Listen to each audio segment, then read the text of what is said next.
So last night I'm watching TV. Okay. I'm watching football. Sunday, it's football. Mm-hmm. Well, it's Tuesday now, so 2 days ago I was watching football because this airs on Tuesday, right? You know what I mean? Yeah. And I'm watching it and I say, oh, an all new this show coming up, followed by this show, followed by this show, and this show. An all new #1 show of NBC. And I looked at my friend next to me and I go, I never want to do any of those shows. Ever.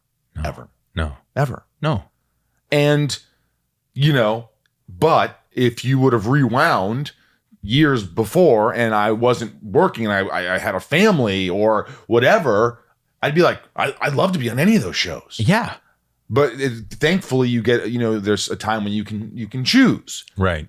But do you feel like you can choose a lot more lately? I mean, because doing Parenthood for years, that probably helped you a lot. You had a little nest egg. Yes. And this and that and some things that give you a little bit of a nest egg. Then you do passion projects like Handmaid's Tale, which you're probably not getting paid a ton because it's HBO and you're just lucky to be on that show. They make you feel like that, like, oh, this is HBO, we're not going to pay you. Yeah. You're lucky you're on this show. Hulu. Yeah, It's well, Hulu. Huh? Hulu. Oh, it's Hulu. Yeah. Handmaid's Tale is Hulu. Yeah. Yeah, sorry. It's one of those. But you know what I mean? Yeah. But I don't know where I was going with this, but sort of like, are you choosy? Are your agents like, what about this? What about that? And you're like, why are you sending me this? This is not what I want to do. Are you able to do that? I can do that a little more. But now the parameters are, I was on the way out.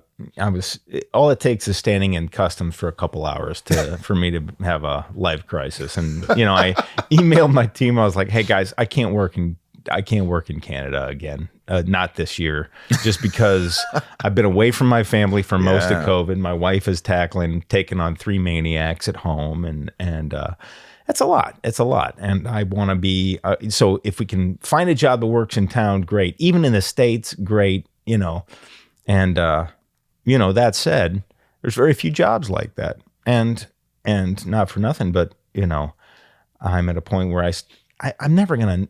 I thought I was going to stop competing, but there's always other actors. Even in our age, it never ends. It never ends. And now it's because television is where it's at. I compete against bigger name film stars. So, there's a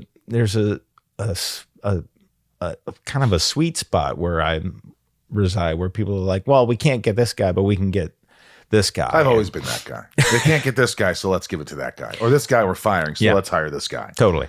Which is fine. It's a great project, Sometimes you luck out. You're like, oh man, I'm glad I did that. Totally. It was funny. I was talking with Elizabeth Moss on Handmaid's Tale, and I said, what's funny is I don't know if you've had this experience, but there have been moments where only a few times have I been offered a role, but it was after they had offered to someone else. And I lucked into being, I was nosing. I was like, hey, who was the first guy offered?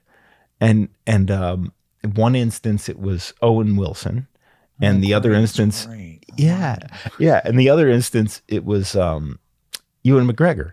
I thought, well, geez, if I'm getting there sloppy seconds, I'm doing pretty good. Yeah, I'd say so. Yeah, and Lizzie goes, oh yeah, once there was a job that Kate Winslet couldn't do, and they offered me, and I was like, sure. I was like, wow, yeah, okay, I guess I'm not to that level, but that's pretty sweet. Yeah, okay, cool. So there's all these tiers of where